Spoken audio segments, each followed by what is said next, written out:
Hello and welcome to the July update of my garage railway. A railway in my garage, which I have now decided to name Hitchwood Station. I've decided to call it that because we're from Hitchin and we really like Hitchin Station, and we're going to model our train station, this little one here, on Hitchin Station. It's going to be quite tricky. I'm going to use some scale scenes kits and knock them about a little bit. Now, some updates. I've done a bit more track laying, and we've had some purchases. So first I'll show you the track that we've laid so far.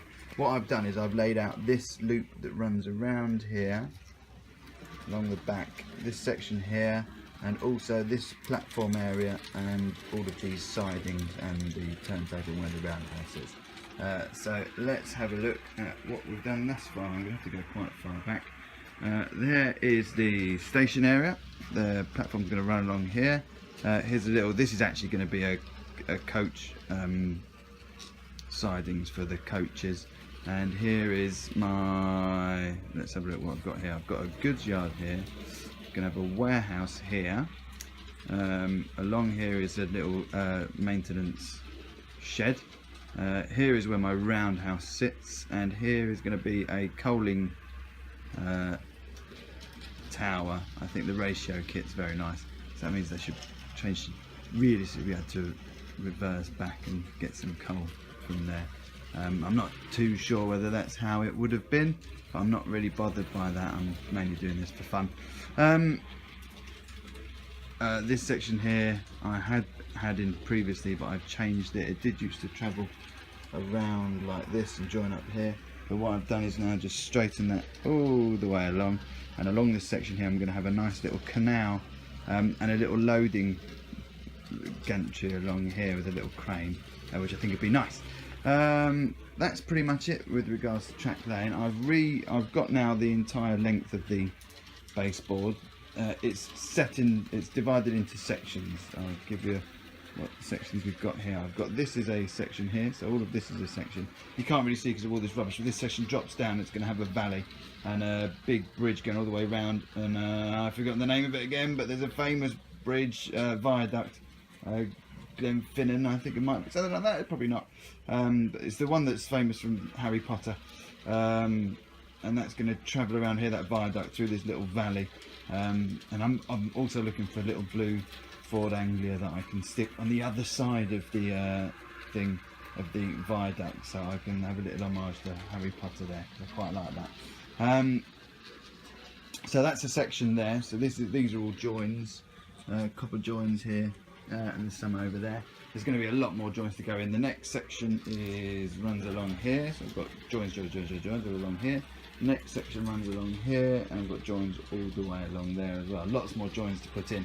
The main reason I've got all of these sections is, as I said in a previous post, this is going to go up into the loft eventually once we extend this garage, so I need to be able to make it sections that will fit into the loft. The loft hatch opening will be 1.50 m, so these should go up there. All of the base comes apart. This all sits on a solid base made up of 2 by 3, so that all comes apart as well and will go up as well, so it should all hopefully come apart okay, and scenically I should be able to put it in so you can't actually make out any of the gaps. I've had some new purchases. This train you see running along here, and its southern coaches, the train actually came from the Hitchin market. I saw a guy with a load of Grand Farish boxes, and he had a lot of trains from, I think it was an old collection that someone was selling, and it's pretty much as good as new. It still needs a lot of running in, and that only cost me £50, which I was very pleased about. It's not DCC, but I can chip it when I want to, and at the minute I'm running everything on a DC, this little old school fly, because it's got a little bit more oomph, and I want to make sure everything's perfect in DC before I move it over to DCC and end up with any problems if I have. Got any? Also, what have I purchased? What else have I purchased? Yes, these coaches, they're all little southern coaches. I really do like them, those little green coaches. And I've made my station so I can pretty much get in 3 coaches, and I can probably put a brake coach in as well, and that will fit all of the station platforms. I've got a little through line here. Doesn't really make that much sense because the way the line runs, both platforms the trains will come in this way, but I'll make this one a bit of a little branch line, and this one here can go up to the upper section, which runs all the way around here, and there's the viaduct section there. Now the upper section I've got to build in quite a lot, and I've also got to put in the back. But what I'm going to do with the backboard is going to run from this side all the way along, all the way around. I'm going to curve the corner, so there's not going to be a corner, it's just going to be a curve that runs around, probably quite a tight curve, because from a photography aspect, and I've come to this from a theatrical aspect, from a theatrical background. I'm just going to turn that down so you can hear me. Stop. What I'm going to have is with the curves we'll lose the corners, and in photography that's kind of, we call it an infinity curve. So if you looked at it and it was all painted out white, you wouldn't be able to see the corner, so it looked much more, it would look like it goes on forever. There isn't a back wall. But what I'm going to do is I'm going to put that curve in there and that curve in there. I'm going to paint the back wall a nice kind of light blue sky colour, and I'll probably, using some nice stippling effects, put on some clouds onto there, just dotted about some nice clouds. And with regards to lighting, which is, I'm most excited about the lighting, along the bottom of that backboard where the curves are, I'm going to run some LED strip. So I'll be behind where all the hills come up and join, so you won't actually see the LED strip, and the light will come up onto the backboard. The reason being, if I put in a red, green, blue LED strip, and I've got my controllers here, I'll be able to change the colour that comes up from the underside, comes up from behind the hills onto the backboard. So I'll be able to beam up like an orangey and a red kind of sunset onto the backboard. So with all the trees and everything in there, I should be able to get some really nice kind of sunset lighting effects and stuff like that. I'm also going to have lights coming over the top over here, probably more LED strip, and I might be able to change some of the colours of those to give them more kind of warm orangey tone. So it'd be really nice to get those nice reddy skies and sunset effects when I've got that all up and running. I've got a lot more to do, and with regards to what I want to do next, I'm probably going to put in this line here that runs up here and round to the back. It's very simple, it just runs up around there and onto the back. So I've got a little bit more for my son to play with, and also I've got a lot of buildings to put in. I'm going to have a road section. People have to suspend their disbelief when they come and look at the train track, because here I'm going to have this is all walled off. There'll be a wall that runs all the way along the back here, so this is all, you won't see any of this, and then the upper track goes along here, but I'm going to stick in a tunnel here, which will just be black hopefully, and you won't notice that. You wouldn't go, hang on a minute, there's probably a train track behind there, and the road will come in, come around here. So I've got a lot more warehouse buildings here, down to here to a little signal box that will control all of that, and then around here and down to here to the warehouse and the goods yard and everything.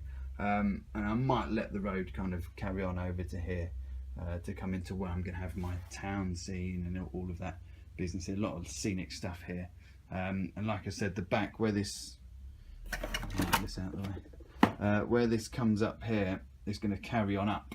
So we've got almost like a mountain effect and a valley here.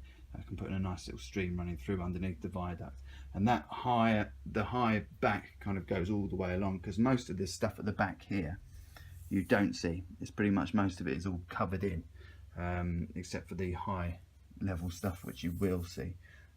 So that means the high back will go all the way around here, and it gives me a lot of chance to put on some trees and cliffs and stuff like that. It should be really nice, hopefully. So yeah, I've got a lot more to do. I'm enjoying doing it. I'm painting all of this in black just because it makes it easier.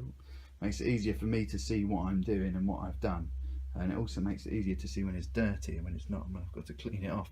But there's lots to do. But that is about it for my video today.